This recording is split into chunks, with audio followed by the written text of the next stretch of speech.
Nearly 3,000 years ago, a pregnant woman on the island of Crete made a tiny clay boat with a fetus inside. It was left in a cave shrine to the goddess of childbirth as a prayer for safe passage through labor.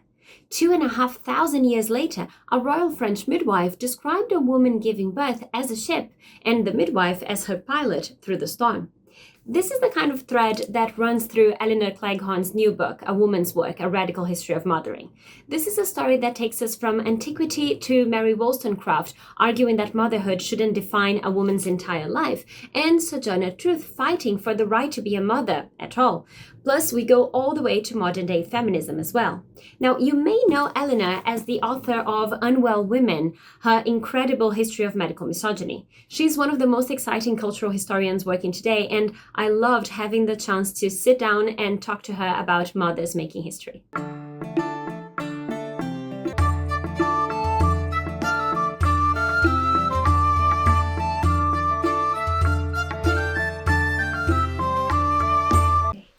So hello, thank you so much for being here, Elinor. I'm so excited to talk to you about your book. Hi, Julia. Thank you so much for having me. I enjoyed reading the book so much, even though there were quite a few passages that were tough to read. But I wanted to get us started thinking about the big picture, because the book you covered so much in the book.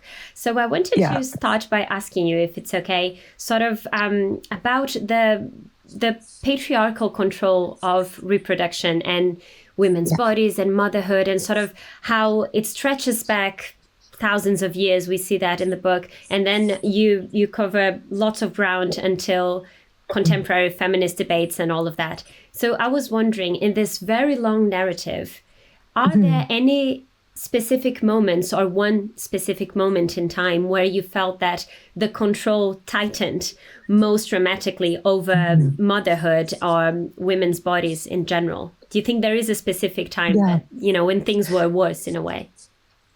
I think that's such an interesting question, because I think history, as we know, is not this sort of linear progression towards good or towards freedom or liberation for our bodies and lives.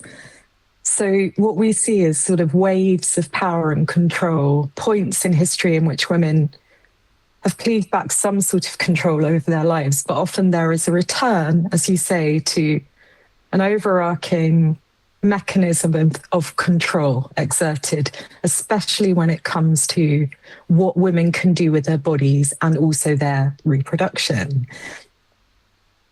I'd say during the antiquity, so during sort of classical Greece, ancient Greece, where we have these sort of formations of the patriarchal unit of the family being a very important unit of society. So we see this being formalized, and a very clear gender divide in that society between what male bodies are for and what men do, and what female bodies are for and what women do.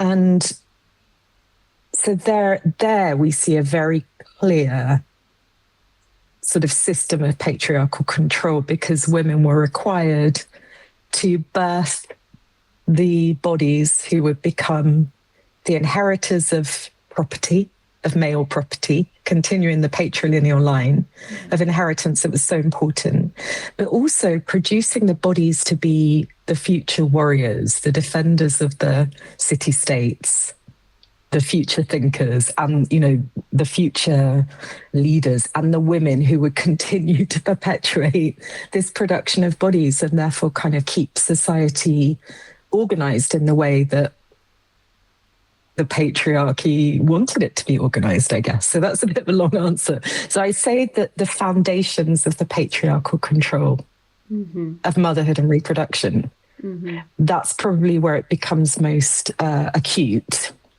when we're thinking back through history. But it's interesting because there are different points where the cultural narrative around what women should do, as in women's role is to be reproductive, to be in the home, to be domesticated, to be happy with existing in the private sphere. We see that resurging around the time of the sort of beginnings of the growth of empire and colonization. So we see it as Europe is kind of expanding its colonial interests. So there's this idea of we're building this nation state and we need more bodies, more people to support these ambitions. So you see it in the 18th century, lots of cultural ideas about women's feminine state and maternal state being really important, not just to the sort of natural organizations of things, but to the idea of a flourishing nation. Mm-hmm. And of course, we have this becoming very clear, the patriarchal control of motherhood during the Victorian era, when we again get a real cultural insistence on the idea of the woman, the angel in the house, the mother at the hearth, as women occupying this sort of serene, submissive, but yet socially important role as mothers, homemakers, domestic helpmeets. And honestly, I see it now as well in the moment that we're in. And I know we're going to come to talk about that, so I won't talk about that too much now. Yeah, but I would say that across the course of my book, those were the historical moments that I really saw. Mm-hmm. The patriarchal control of the institution of motherhood being really sort of ingrained in or embedded in. Mm-hmm. That's interesting. And as you said, it's a limiting of the roles available to women and how women are pushed towards this one path. But then, having said that, one thing that I really enjoyed about the book and that I found surprising reading it was how much you talked about, you call them other mothers, right? So it's a big umbrella term that covered people mothering outside the nuclear family, right? So you wrote about midwives and activists, community leaders and aunties and cousins, family members and friends. Yeah. And I was particularly struck by the little mothers you mentioned in the book, which is something I hadn't come across. Yeah. And so they were young girls, right, who were taught to mother their own siblings, which we know that historically girls have done that in their families. Yeah. But my question was, why was it important to you? Why did you make this such a big part of the book, including these other mothers and these other ways of mothering as a part of the big motherhood story? Yeah. So the reason I wanted to sort of, in my book, expand out this study of different mothers, of other mothers, as you say, is on the one hand because we know that mothering is not defined solely by the biological mother who is the primary caregiver of her children in the home. This is an idea or maybe a fantasy again of this patriarchal institution of motherhood, that the ideal family unit consists of the biological parents who are a heterosexual couple who are married, and they exist in this sort of self-sustaining unit, economic, social, cultural unit. But we know that this is far from the reality of how people's lives were lived over history. And across all classes and economic circumstances, mothering was never an isolated vocation or role. Throughout history, wealthier people, more privileged people, very often used wet nurses. So the physical labor of mothering was given over to, sometimes to people who were hired in by the family to do it, sometimes say in the antiquity to enslaved people who worked within the family household. And then, of course, we have other mothers who worked in a kind of pedagogical sense, like we had governesses and nurses who were more like nannies, as we might understand them now. Mm-hmm. But then again, mothering is also not only about the care of children. It is also, and this was really important to me in writing the book, mothering is an act and a practice that's been really important to social, political and cultural movements and change over time, over our historical time. So I also wanted to expand out mothering to show again how women especially have mothered social or political movements into being. And often this role as nurturer, as caregiver, the social responsibility that's vested in that role has galvanized women into political action in ways that might have otherwise been closed off to them. So that was really important too. The little mothers, I agree, is a fascinating thing. We know, of course, that in large families, if there are multiple children with a large age gap between them, often it would fall to older daughters to take care of younger children. And especially if mothers had to go outside, work outside the home. And the Little Mothers Leagues were this league that was set up in New York State in the earlier 20th century at a time when there was a big fascination on motherhood being a craft or a science that could actually be taught. So it was during a time of quite high infant mortality. And, you know, the sort of brains that be, so people working in social policy, doctors, public health officials, are thinking about how to reduce rates of infant mortality. And one of the projects that was done at this time was these leagues of little mothers, where the idea would be that young girls, often children themselves, incredibly young, who were given this responsibility of taking care of their younger siblings while their mothers worked outside of the home. I remember you mentioned one who was 8. Wasn't it? Yes. 8. That really surprised me. Yeah. I know, it's extraordinary to imagine. But public health officials at the time attributed some of the loss of infant life to a sort of, and I say this in inverted commas, kind of inept practices of childcare by children, by these incredibly young children. Yeah. So they set up leagues where they could be taught mothercraft, where they would be taught how to feed a baby properly, what you feed a baby, how to stop a baby from choking, and they would get prizes and things like that. So in a sense, it was a sort of intervention, social intervention, to help these children, little mothers. But it was also really exploiting an idea that socially and economically less privileged girls had this kind of inevitable destiny to become mothers themselves.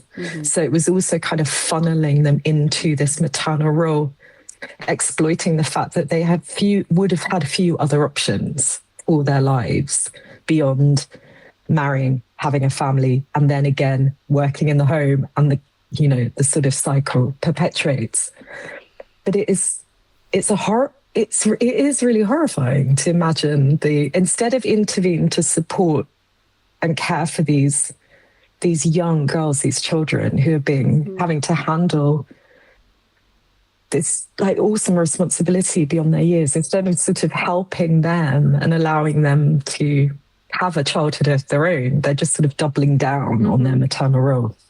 And making it very clear and official, because of course, as you said, we've had this throughout history, this assumption that older daughters will help and step in, especially if there are multiple children. But I think the fact that it was made this blatantly clear and official through institutions is what is so surprising, I think.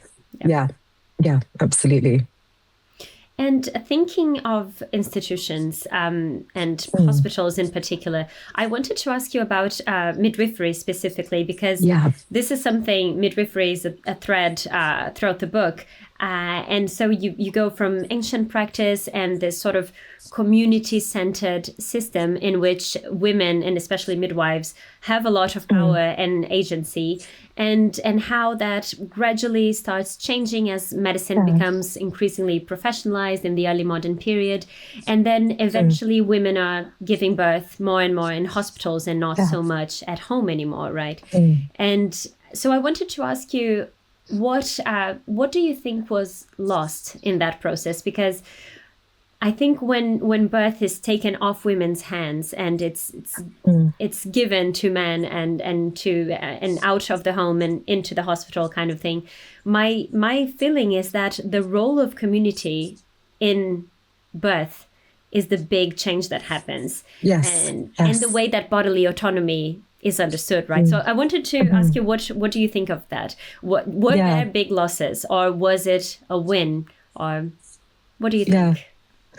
Lots of losses, wins in other ways. So it's so complicated. Midwifery, firstly, I wanted to write about midwifery because it is a mothering art and it's mothering work. You know, the concept of a midwife comes from the root of the word with women. So the idea that a midwife is there to support and steer a woman through the journey into new motherhood. And in the antiquity and in the Middle Ages, this was very community-based. I mean, birth often took place in the women's quarters of the home in the antiquity. And then later on in birth chambers, or specifically designated parts of the home, in which women would birth in the company of their midwife, if they had access to a midwife, or their birth companions, who may be their relatives, friends, experienced women of their communities. So the idea of the communal nature of birth, the social nature of birth, is really important, and an important story to tell. And often because in our historical sources on childbirth are some of the richest that we have for understanding the experience of mothering throughout the early centuries of historical time. Because sadly, the first person sort of records and accounts of what it really felt like to be a mother are not in abundance in historical sources. But what we do know is that people throughout history are very keen on knowing how to get babies and how to keep them alive. And so thankfully we do have sources, and we do have, even when we don't have midwives' own voices, we often have them kind of reflected and refracted through male writing, so we can read against the grain. Anyway, so what has been lost? The social and communal nature of birth, and birth being something that centered the mother. And we see this also in birth rituals that happened in the Middle Ages and early modern period, in which there would be a period of lying in. So after a woman has given birth, for about 40 days, ideally, she would be expected to rest in bed, and there were distinct phases of lying in. Often this is for more privileged women, but there would be a phase where her friends might visit with special food and decorate on decorated trays, and they would gather and talk and exchange gifts. I mean, some of it sounds really exhausting, to be honest, like a lot of guests, a lot of people in your room. But the honouring, and then at the end of lying in, the idea that one had shed their birth fluid and blood and were now pure enough to be readmitted to church.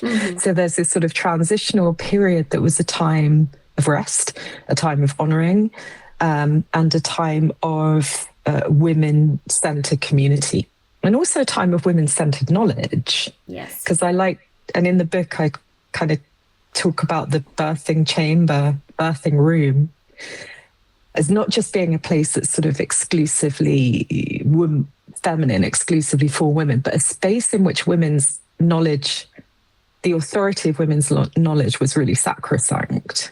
Because unless you were particularly wealthy or there was a real emergency, male doctors rarely entered birthing chambers, at least not until, as you say, the sort of early modern period, where men were taking far more interest in the business of childbirth, male surgeons specifically.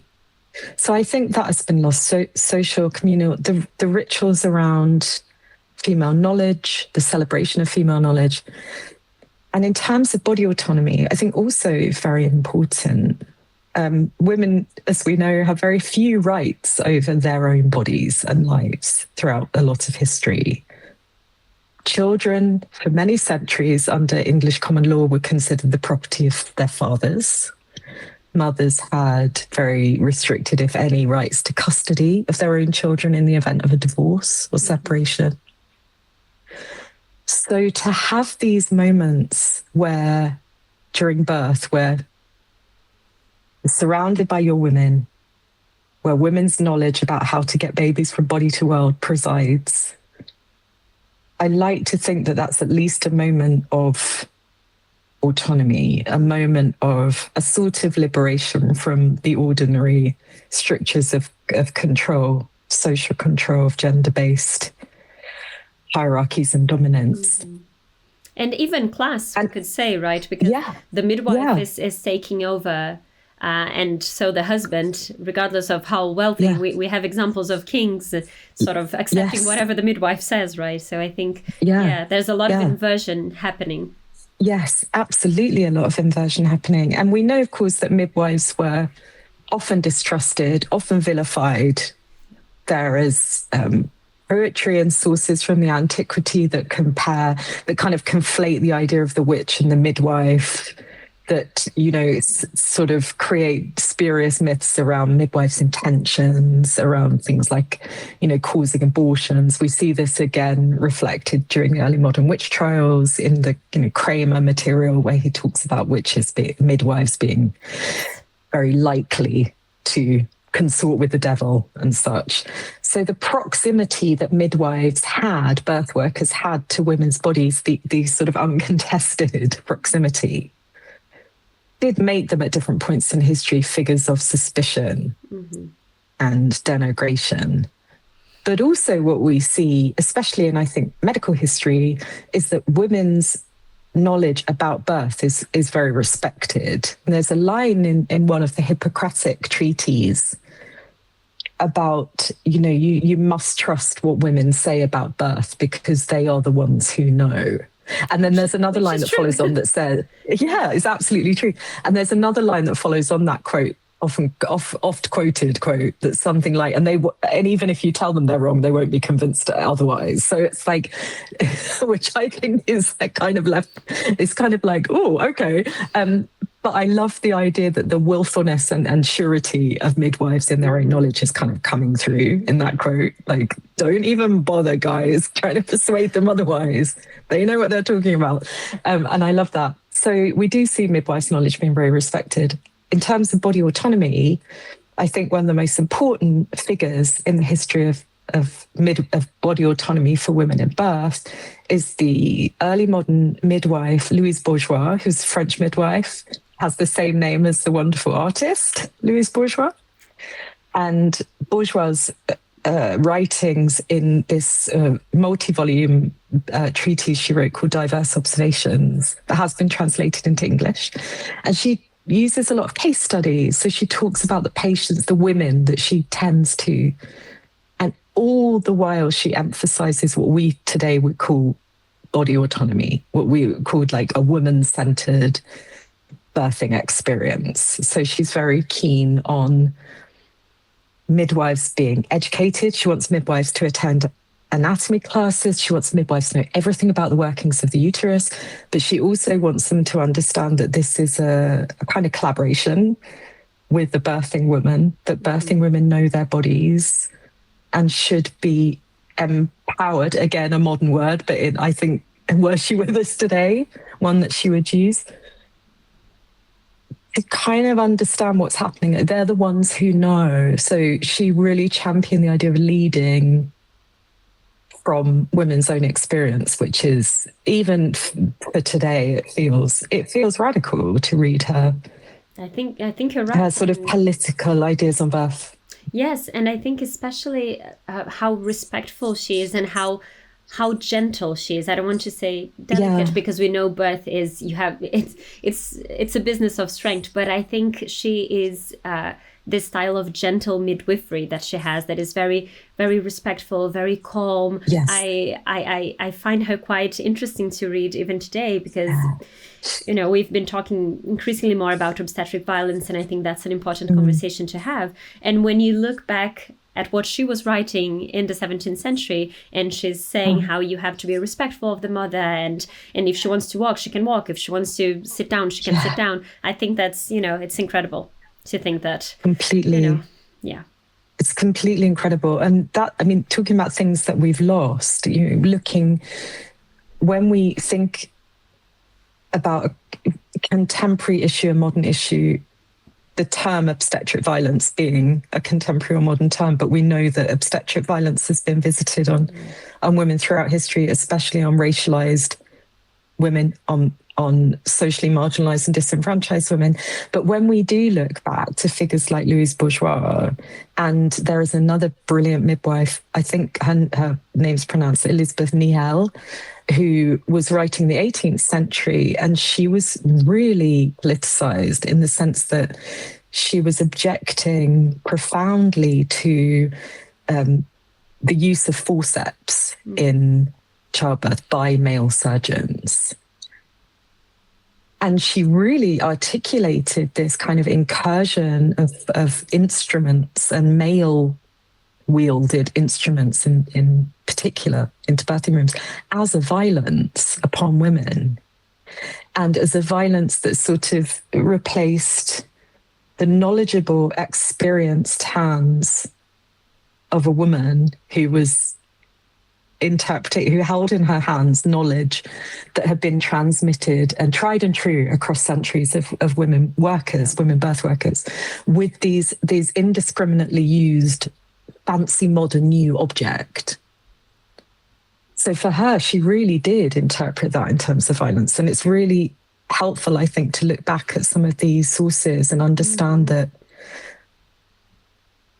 the articulation and understanding of what obstetric violence is, what women-led births are, has been with us also. So I think that gives us a real, this has been something that's been part of our consciousness. Definitely. Yeah. For many centuries. And I think we can learn a lot from the way that those early modern midwives were defending their right to work and women's right to have the births they wanted to. And I think, as you said, I mean, we're lucky to get to read those sources, because we know that with gender history, women's history, we always have to deal with the problem of sources, of not knowing some things, of archives that are incomplete or partial or problematic in lots of ways. And that was one thing that I really enjoyed about the book, that you wove lots of different narratives, writings by mothers themselves. And in the case of these midwives, like Louise Bourgeois, who was a midwife and a mother herself, she had lots of children, and she taught her children and all of that. I think it's particularly interesting when you get to reconstruct those stories using these women's own writings and voices. And, we're lucky that some of these did survive.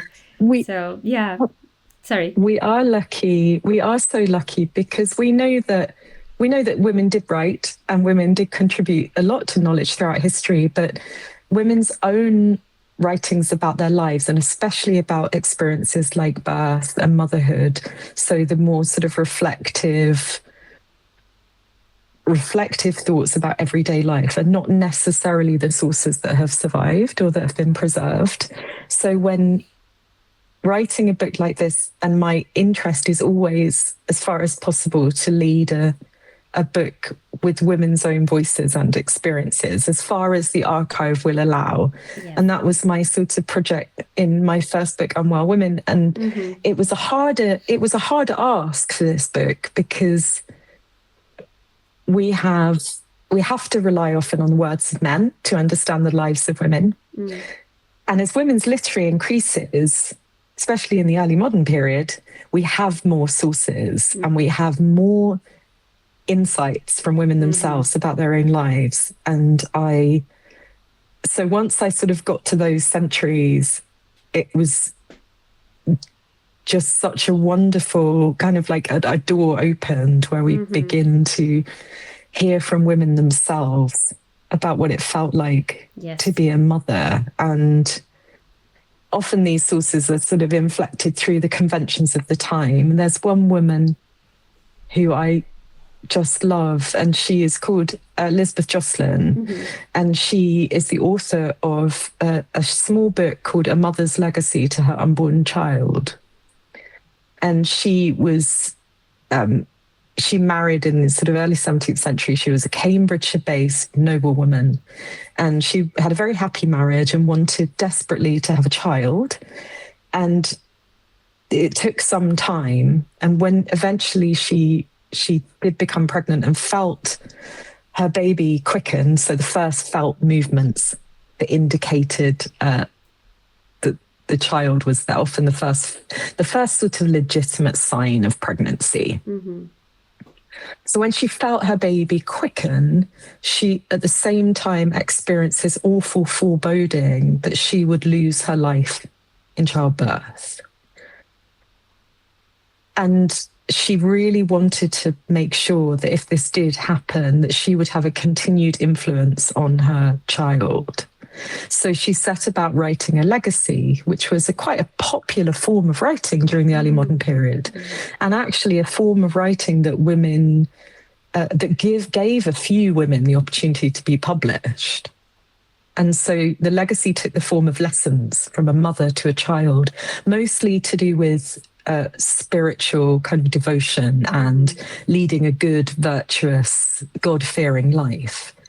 But at the very beginning of her legacy, she writes this extraordinary passage directly to her child, who at the time existed only as a series of flutters in her belly, saying, it must feel very odd to you to be hearing from a mother so recently departed or something. So she's addressing her child from beyond her grave.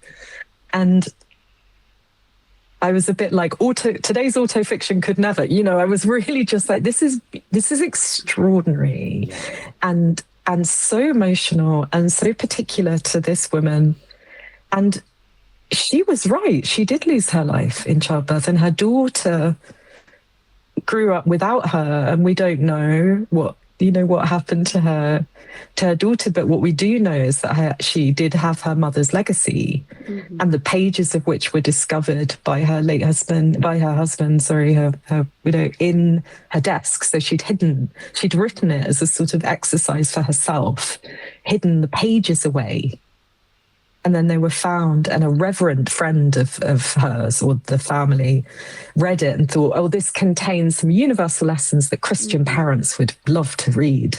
So it got published, and it got published and published. So it was hugely successful, wasn't it? Yes, it was hugely successful. And again, so extraordinary to think about how these sources actually came into being, and that this legacy was hidden away. She wrote in the legacy about how she didn't want to assume that, the thoughts of a mere woman would ever want to be made public. So she'd had this sort of a disclaimer, very befitting to women who dared to write at the time. Work within the conventions, right? Yeah, absolutely, you do. So we don't know. She may well have thought, I would love to make this public, but was, exactly, working within the conventions.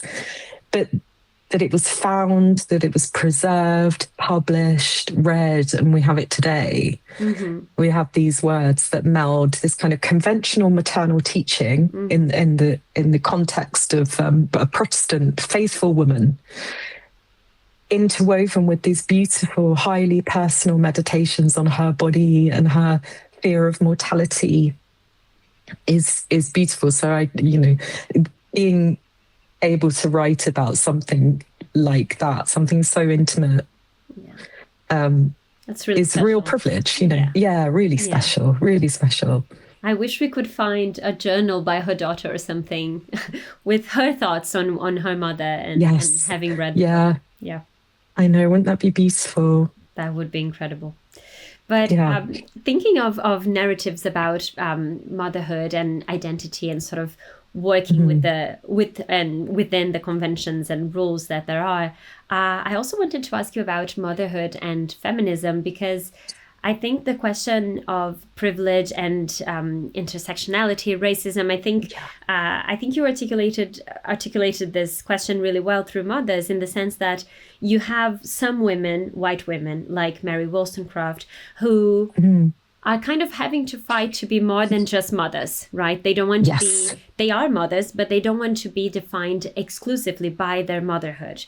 And then you have marginalized, racialized women, Black women, enslaved women, who are having to do the opposite and to fight for their right to be respected as mothers, right? And so I was thinking about that, about how these stories complement each other and challenge each other, and especially if you found that challenging to reconstruct, because of course then you don't have as many sources. We have some women like Sojourner Truth, we have some accounts, right, but it's not as easily accessible as white women writers. So I was thinking if you could talk a little bit about that, this question of getting to be more than a mother and getting to be a mother at all. It's a great question, thank you. And it's something that was very important to me to talk about, was that there's under the kind of patriarchal institution of motherhood, if you will, the story has been fairly similar across centuries. Women are biologically and socially determined to bear children, to raise children, to be mothers, to be helpmeets, to be dependent on men. The story is very, very similar. But not every woman, of course, fits into that ideal. And not every woman, where we have a sort of respect and reverence given to mothers and motherhood, or to women doing their proper duty, not every woman is allotted that reverence and respect. And not every woman is enabled to, or in a social position to, mother under the acceptable conditions that are ascribed by the patriarchy. That is, you marry, you work in the home, you bear children for your husband. This is a very kind of white middle class ideal. And so it's very, very important to me to show how this overarching institution of motherhood is actually very selective, and it only welcomes or wants a certain kind of mother within that, very narrow definition. So in terms of sources for mothers who are exempted from these or marginalized by this idea of mothering, it's very important to me always to think about how people come into the archival record. So where we might say have these writings by Elizabeth Jocelyn that were published and that we have available to read, and that have this incredible balance between the conventions of maternal teaching at the time and her subjective feelings. When poorer women, when so-called working class women, racialized women, marginalized women come into the archival record, often it's because there's some kind of encounter with the law,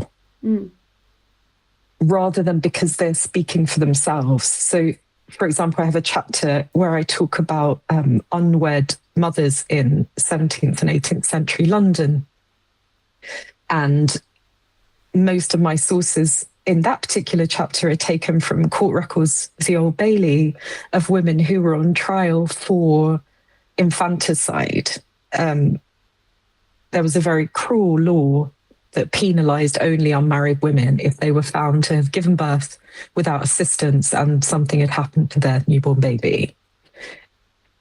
So I wanted to sort of show how impossible motherhood was for unmarried, poorer, disenfranchised women at different points in history.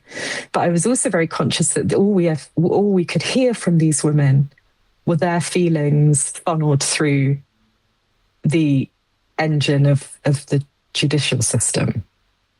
So we got these little scraps of who they were, their age, their profession, maybe some character witnesses sometimes. It's very partial. So when we do have accounts of mothers who have been marginalized, who are speaking for themselves, these are the stories that I thought were really important to focus on. So you mentioned Sojourner Truth, who one of the most important figures in the history of civil rights and women's rights, who was an enslaved person. She was born into slavery. Her mother was enslaved. Also, her mother was also born into slavery. And she walked free from the house in which she'd been enslaved for many years in upstate New York in 1827.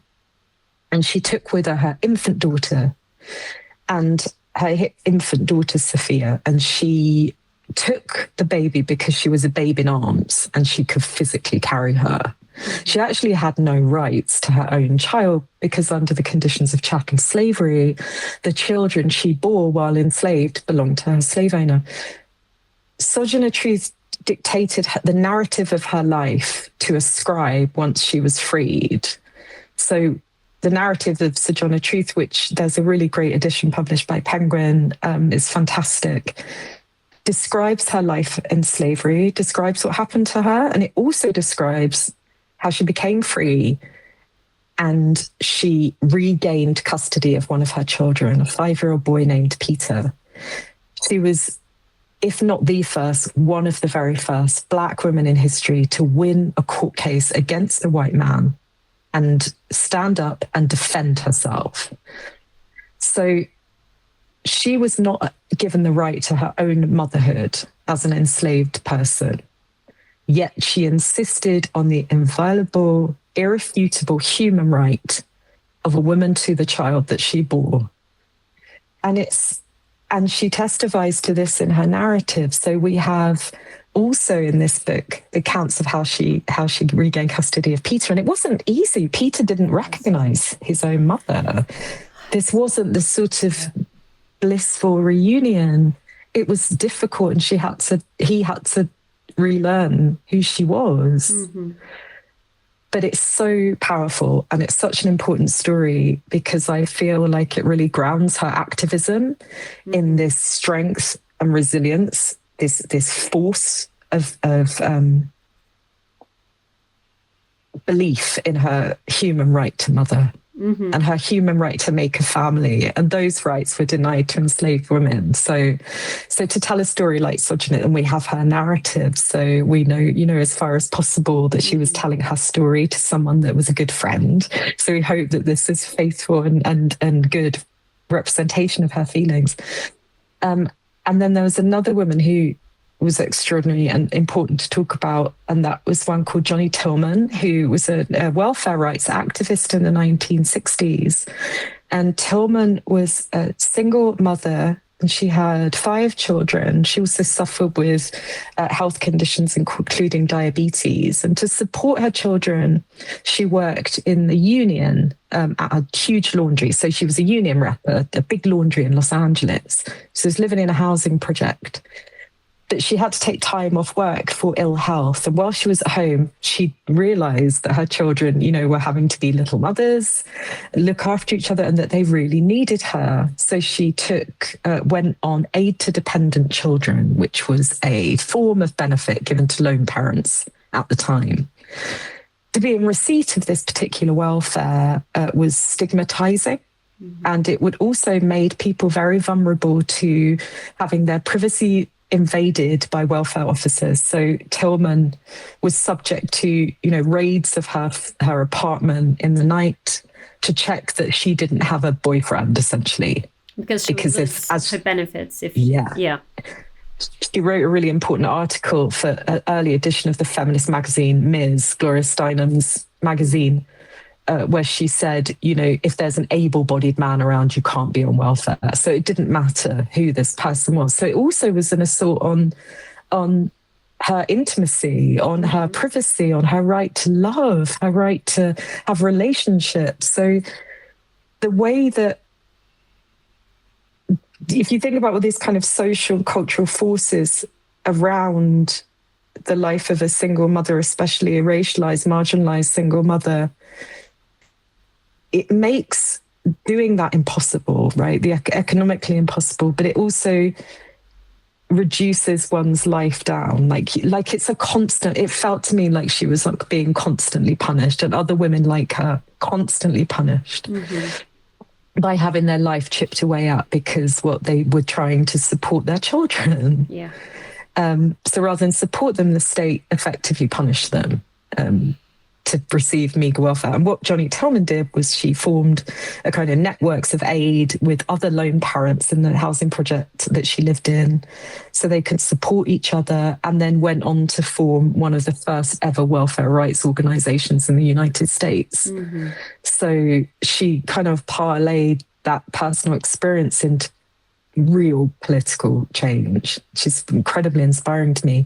And again, we have her reflection on it because she wrote for Ms. Magazine and was really certain that, welfare rights is an important feminist issue because it did affect many Black women. It affected many racialized women across the States. It wasn't something, although there were plenty of white lone parents who were on age-dependent children, it was kind of stigmatized as a sort of, as a kind of racialized benefit, but it wasn't actually that. But she really spoke out for the rights of single mothers, the rights of unwell single mothers, to have dignity and support and not be treated like this kind of, not be constantly punished.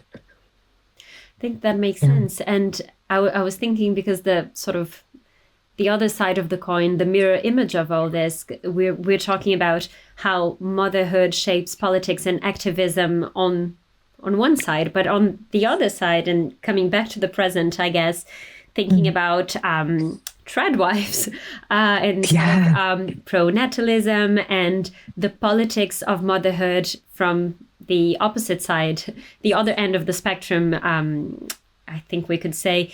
I was thinking, because this is something, publishing a book like this currently, with everything that has been going on with the tradwife discourse and all of that, I mean, I think we have to think about that, how this long history of motherhood, how do you see these patterns, these historical patterns, sort of emerging in the present moment with all the rise of the far right? There's a lot going on. So what do you think the book can tell us about the present, in a way? I think it's a very broad question, obviously, but yeah.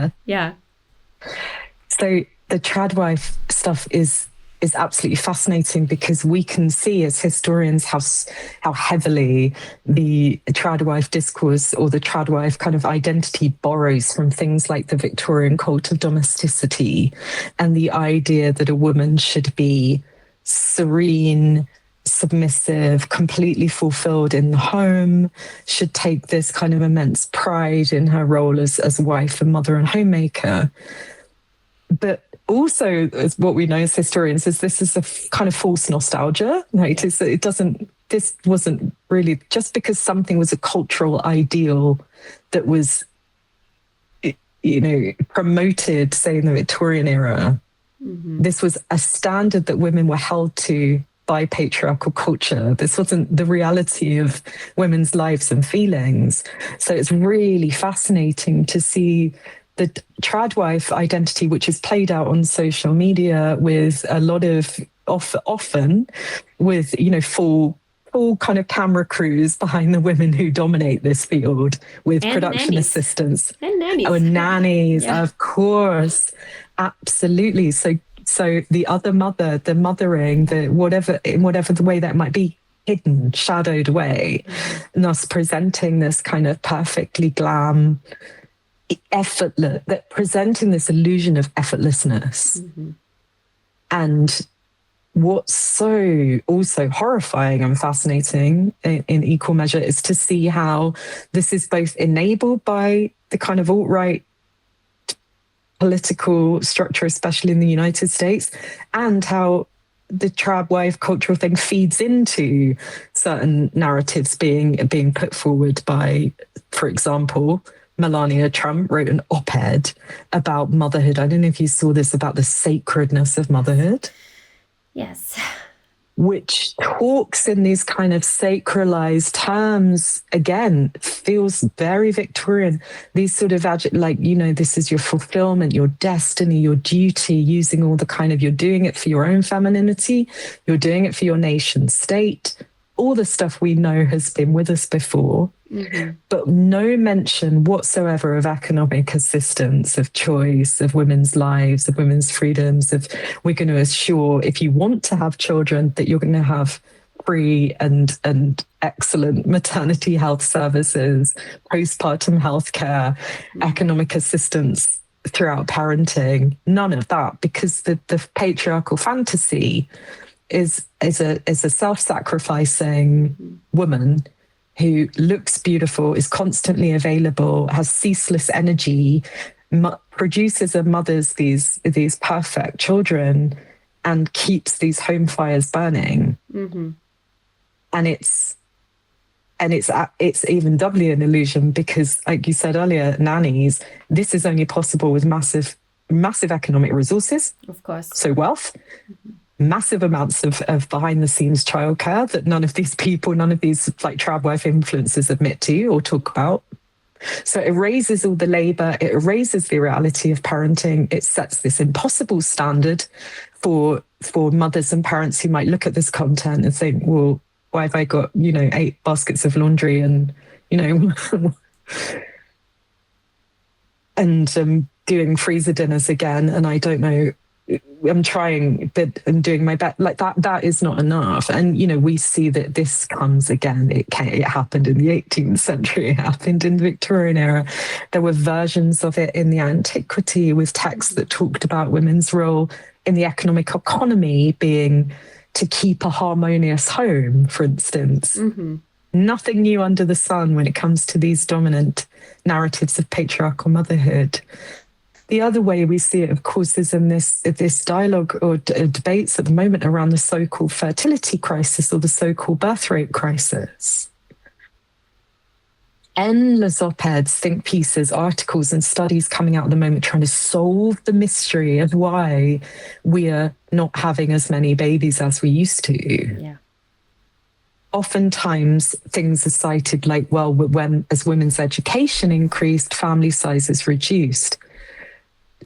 What concerns me about how this particular issue is being discussed and presented and studied at the moment is that it lays bare the possibility always for reducing women's rights in order to sort of roll women back to this false history where apparently women had no choice but to marry men and have babies, and that was the limit of their lives. Mm-hmm. So that's very worrying too, but we see it. I think although it's scary, we're at a scary point, I do feel at least reassured in the knowledge that history is repeating itself. And we can at least see why these particular narratives emerge at points in history. There was a big pro-natalist push in kind of the revolutionary era, so sort of 18th century, when there was this idea again of of having babies for the nation. And it was because we were doing a lot of sort of military stuff, right? We were expanding our empire. Mm-hmm. So when and we see this now, there's almost a militaristic kind of ideology around it, like how are we going to secure ourselves? Mm-hmm. But what it also gives us, hopefully, is the opportunity to think about how we can change societal conditions in the future so that we create a society in which if people want to make families, they feel supported and safe and optimistic about how to do that. So I don't know, it is scary, but I do think there's a lot to be learned from how these sort of agendas are constructed and why, if we look back and say, okay, there's many similarities in the present moment with, say, 18th century European notions of pronatalism. Yeah. No, I think you're right. And I think it's important. And when you're looking at the long history, the big picture of things, it's important to, as you said, realize how this is a constructed narrative. This was never the case for most women anywhere. It's a very specific, idealized kind of motherhood that doesn't really, is not representative of reality for most people. So I think that's important to remember. And it's the same with these tradwives influences today. It's not representative of real tradwives, I guess, if we could say that. The people who are, who don't have the staff and the nannies and everything. So I think there's that. And as you mentioned, it also gives me hope to think that this is in a way a backlash, a kind of a response to the fact that feminism has achieved so much, and definitely, so it's understandable that there would be this pushback, I guess. So that gives me hope. Completely thinking about completely. It like that. Me too. And it's a good way to look at it. We look at the advances of women's lives and freedoms since, say, the 70s, and it's exponential, and it's so backlash is against that is to be expected because there's a patriarchal status quo, and depending on who's in power, that there's this sort of urge to get back to the patriarchal status quo. And we've seen, disastrous effects of this, like the reversal of Roe v. Wade in the States and the restriction and reduction of reproductive healthcare services. But we also know far more about the realities and intricacies of our lives. We're able to share, we're able to write books, we can create resources.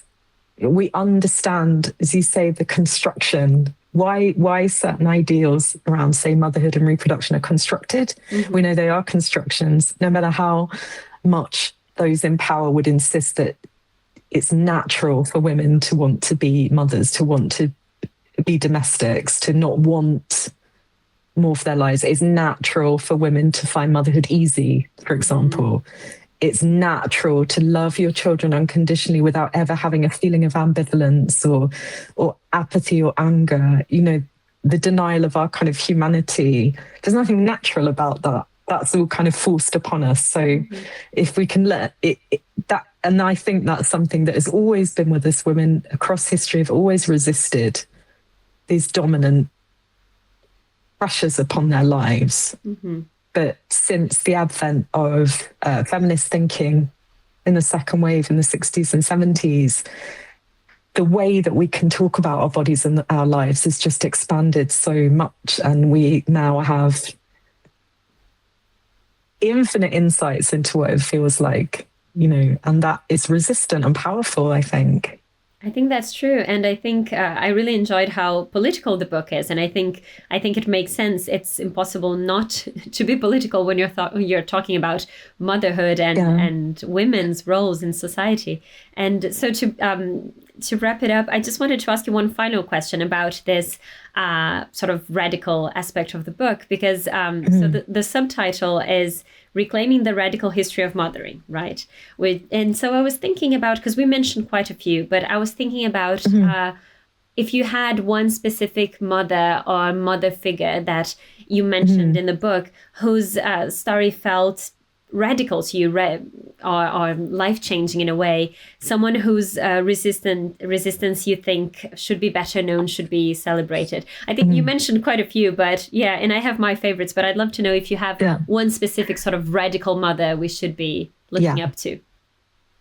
My particular favorite, and I've named a couple of them already, Sojourner Truth and Johnnie Tillmon, so they are very much in my top three, but the writer who to me really sort of encapsulated my intentions in the book is Mary Wollstonecraft, arguably one of the most famous figures in the history of feminist thinking, in the history of feminist philosophy, so not unknown, but her experiences her journey with motherhood, or the idea of motherhood, to me was so fascinating. And she gets almost an entire chapter to herself in the book. Oh, she deserves it. She does. She really does. Because she was articulating in Vindication, for example, that women have all the capacity to be more than mothers. But she was also, as you say, she was also talking about how important motherhood is to women's right to be citizens, to have equal citizenship with men, to be equally as respected and deemed responsible for their lives and for the world around them. Because motherhood, so she was kind of reframing motherhood, so often at that time in history associated with women's weakness and vulnerability and frailty, especially around their emotions and their bodies. But she was saying, no, motherhood is a source of women's strength, it's a source of women's intelligence, and it's also the reason why women should be equal, politically equal. So at a time when motherhood was sort of used as the reason why women should be exempted from the world, she was really arguing for it to be the reason for women's participation in politics and society. So to me, that was sort of there was no better sort of articulation to me of why we can think about motherhood as radical. Mm-hmm. Wollstonecraft had a baby when she was not married, she raised her baby on her own as a lone mother. She traveled, across Sweden, Norway, and Denmark with her nanny and her baby infant daughter in tow, in pursuit of her baby daddy's treasure. That's a whole story. Buy the book and you can read about it. But, the extraordinary life she lived as a lone mother at a time when having a baby out of so-called wedlock was not acceptable. And she wrote, we have also so many sources from Wollstonecraft's life. We have all of her letters, and she talks about the physical experience of motherhood in such an extraordinary way. She talks about what it felt like to feel her little twitcher, her little creature moving for the first time. She talks about her anxieties around her maternal body. She talks a lot about women's right through pregnancy and birth to have the children that they carry and bear. So she's very politicized. So pregnancy kind of politicized her even more in that way, I feel. And to me, she's just articulated kind of what I wanted to do. It was that combination of the tenderness, the politicization, the strength, the kind of encompassing of all the maternal emotions that she addresses in the existing sources attributed to her. So yeah, she's just extraordinary. She really summed up to me this idea, and it's something that I was also very inspired by the feminist historian Gerda Lerner, who was one of the second wave feminist historians, really, really important figure in the idea of feminist history at all.